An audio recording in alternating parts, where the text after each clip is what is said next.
Hello, everyone. Welcome to the latest edition of the Mia Connect on Air. I'm your host, Mia Voss, and this week we're going old school. We have Dr. Rob Copeland in the house. Welcome to the show. Thank you very much. All right, you guys. So for those of you who don't know, Rob and I went to high school together, and we are celebrating, we're going to show our age, our 30-year reunion this year. So I thought it'd be fun to get Rob on the show because he's doing all kinds of fun stuff. So tell us, Rob, about your job, which is Vice President for Student Affairs at Clinton College. Kick ass, brother. I love it. Tell us about it. Well, I've been here for about, I guess about 12 years, and I love it.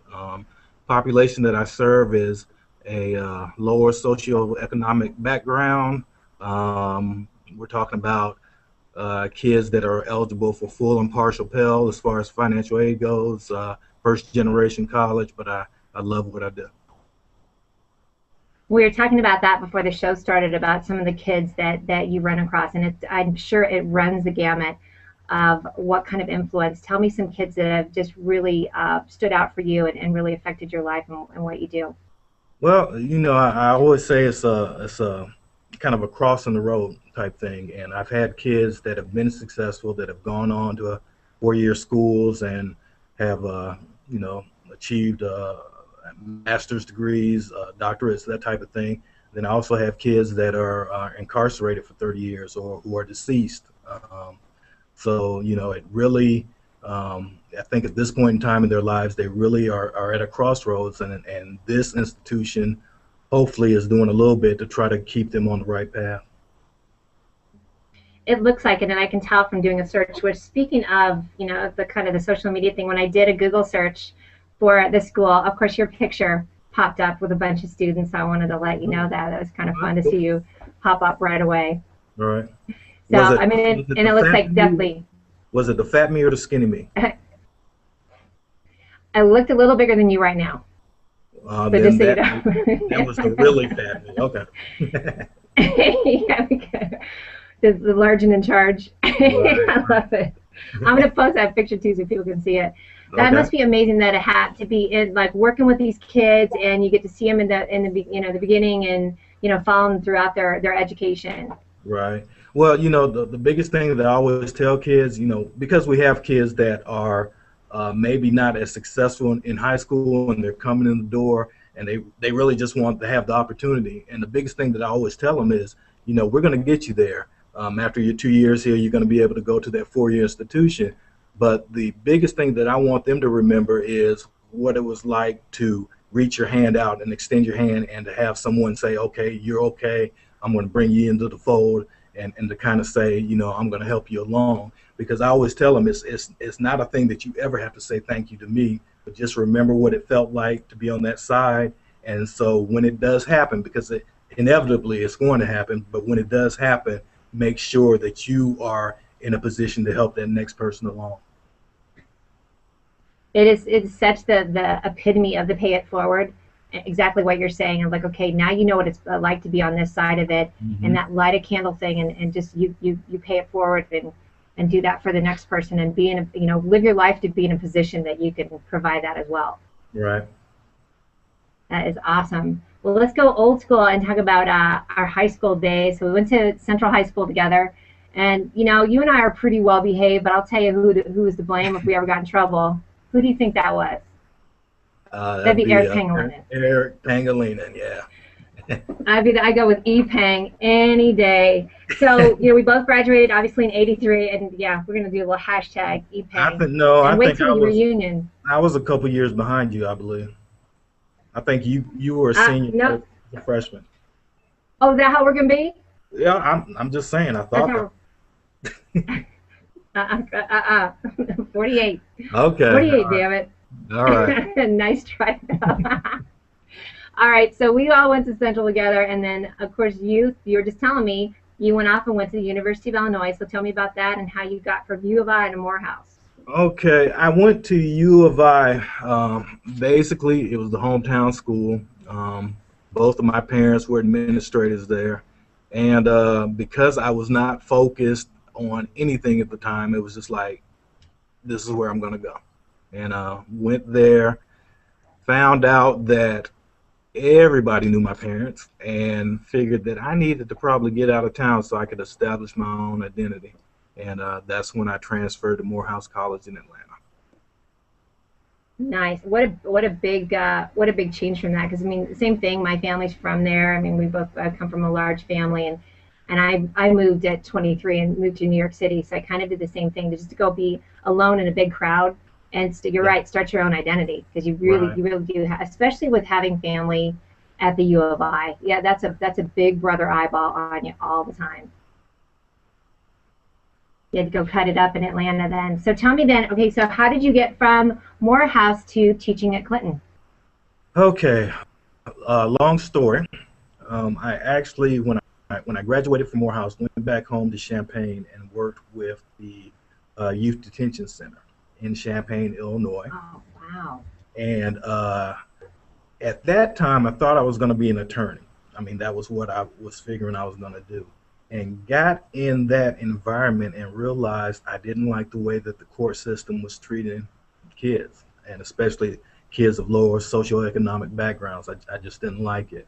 But I did like Right. working with young folks. And so after I was at the detention center, um, met my wife who is from this area, and we got married, and I came down here and I began to work with behaviorally, emotionally handicapped kids. And after that, just found that that was my niche, and decided, I know as much as I'm gonna know, just without any more education. And then at some point in time, it just clicked, and decided to go back and get my master's in education, emphasis on counseling and development, and then I went on to get my doctorate. That I mean, and I know that is a God, what a blessing for the community that you're doing that because it's not for everyone. It's really tough. You see, I'm sure a lot of tough stories, but what's really great too. Oh, we just had you pop in. Look at you just joined us by the way. Do you see this? Now Let's we got two of you. Oh man, that's real nice. I You just guess. you just cloned yourself.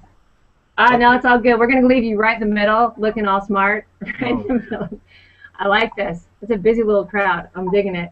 So definitely, I can't imagine what it's like to be, working with some of these kids. But I mean, thank God for reaching out and getting into that and finding that niche because it is so tough. And I'm sure with any kind of, different things that kids have, either ADD and all these different, I don't want to say ailments, but conditions. So I mean, working with that and helping them see a way that they can, get past that, and Right. their parents too. I'm sure, right?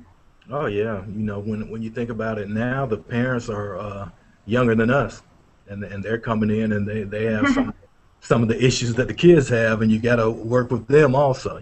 So it's Man, I never even thought about that. You're right, because they weren't diagnosed. exactly. So it is cyclical. It's they say the apple doesn't fall far from the tree. So sometimes you're battling the parents instead of the student. The student you've had for a couple of years, and they realize the right way to do things, but mom and dad are feeding them some stuff that it's not accurate. So sometimes you have to fight Yeah, that too. I had a kid one man, I time didn't even came think in. about that. Yeah, he came. I had a kid one time that came in and said, Dr. Copeland, I never knew that I wasn't supposed to smoke weed. I mean, he just literally told me that. He said, my mom and dad smoke weed, my grandparents smoke weed. I didn't even know it was illegal to smoke weed.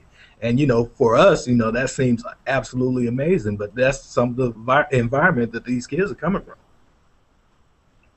So I bet it's a balance for you too to not just first of all just be like what, and but you want to make them feel comfortable and say no, it's not, and then quickly transition them into what to their own identity. Just like we are saying for both of us, of having to get out of town and go do our own thing. You're literally teaching them to get out from underneath that identity of how they were raised and start their own new legacy. Yeah. I tell kids, I can't tell you how to be, and I say it like this: I can't tell you how to be on the street corner. I can't tell you how to be in your community. But when you're at school, this is the way that you conduct yourself as a student. And for me, I tell them, I said, the Dr. Copeland that you may see at the barber shop is not going to be the same Dr. Copeland that's in a board meeting. You have to understand how to switch it back and forth. So. That's a really good distinction too. You can have these different personalities, and that's one thing I work on. I've worked with some high school students too, even on social media, of kind of getting them of like, okay, you can get to this professional level, you can be these different things, but you kind of want to keep this running running identity of being a community person and being out there. So, but yeah, I really like that a lot too. But tell me about your family, because I can't believe we're old enough for you to have a 20-year-old. That just doesn't seem possible. Yeah, I have a 20-year-old that scares me because he acts so much like I did. I mean, it is ridiculous. I kind of was noticing that.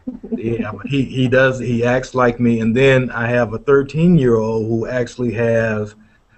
I say that my 20-year-old has all of my features, and then my 13-year-old, she has my good stuff. So if you can take all the good stuff out of me, that's her. And then that 20-year-old, he's just a carbon copy of me. And I've been married for 21 years. Payback on all sides. Yeah.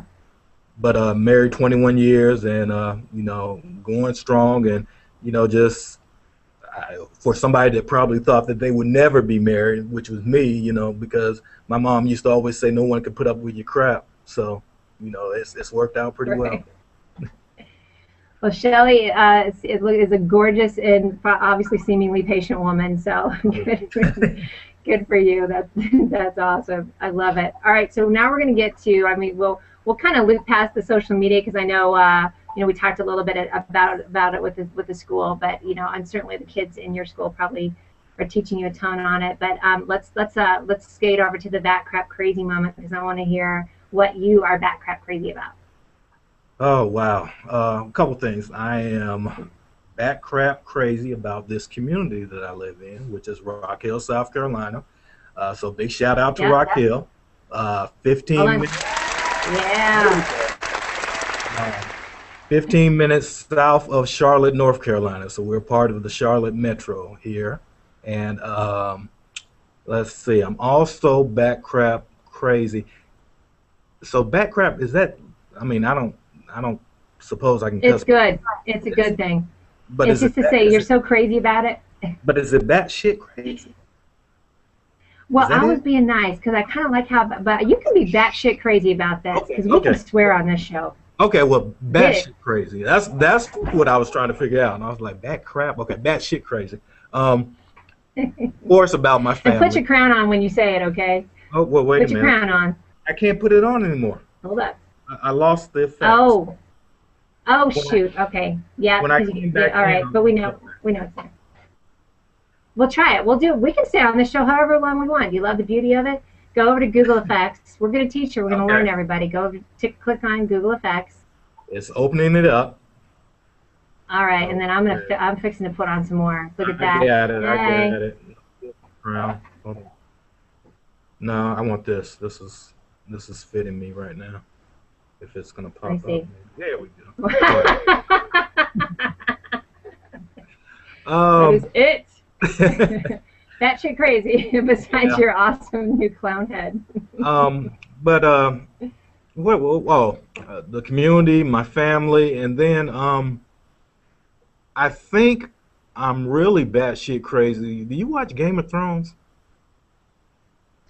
I had to quit watching. It was a little too much for me, but gimme, because it sounds so good. I'm gonna have to man up and start watching it again, aren't I? Yeah, that is my true batshit crazy moment, because I sit down and I'm just in awe.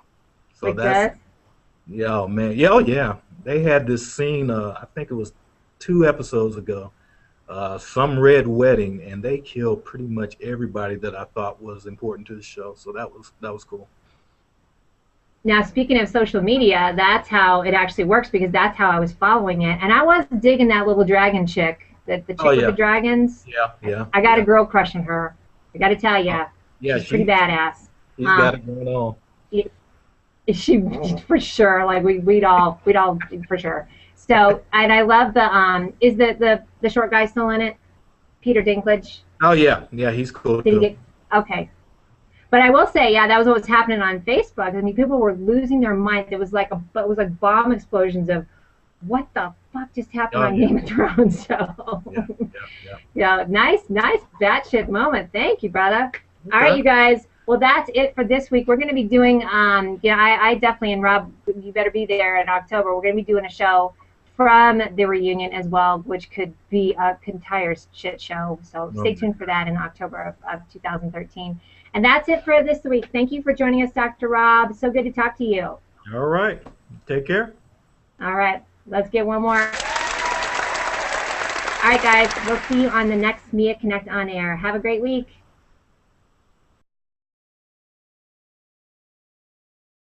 Then I also have kids that are incarcerated for 30 years or who are deceased. So, it really, I think at this point in time in their lives, they really are at a crossroads, and this institution hopefully is doing a little bit to try to keep them on the right path. It looks like it, and I can tell from doing a search. Which, speaking of, the kind of the social media thing, when I did a Google search for the school, of course, your picture popped up with a bunch of students. So I wanted to let you know that it was kind of fun to see you about your job, which is Vice President for Student Affairs at Clinton College. Kick ass, brother! I love it. Tell us about it. Well, I've been here for about, I guess, about 12 years, and I love it. Population that I serve is a lower socioeconomic background. We're talking about kids that are eligible for full and partial Pell as far as financial aid goes, first generation college, but I love what I do. Hello, everyone. Welcome to the latest edition of the Mia Connect on Air. I'm your host, Mia Voss, and this week we're going old school. We have Dr. Rob Copeland in the house. Welcome to the show. Thank you very much. All right, you guys. So for those of you who don't know, Rob and I went to high school together, and we are celebrating, we're going to show our age, our 30-year reunion this year. So I thought it'd be fun to get Rob on the show because he's doing all kinds of fun stuff. So tell us, Rob, we were talking about that before the show started, about some of the kids that you run across, and I'm sure it runs the gamut of what kind of influence. Tell me some kids that have just really stood out for you and really affected your life and what you do. Well, I always say it's a kind of a crossing the road type thing, and I've had kids that have been successful that have gone on to 4-year schools and have achieved master's degrees, doctorates, that type of thing. Pop up right away. All right. So I mean, and it looks like definitely. Was it the fat me or the skinny me? I looked a little bigger than you right now. So just so you know. That was the really fat me. Okay. Yeah, the large and in charge. Right. I love it. I'm gonna post that picture too so people can see it. That Okay. must be amazing that it had to be in, like, working with these kids, and you get to see them in the the beginning, and follow them throughout their education.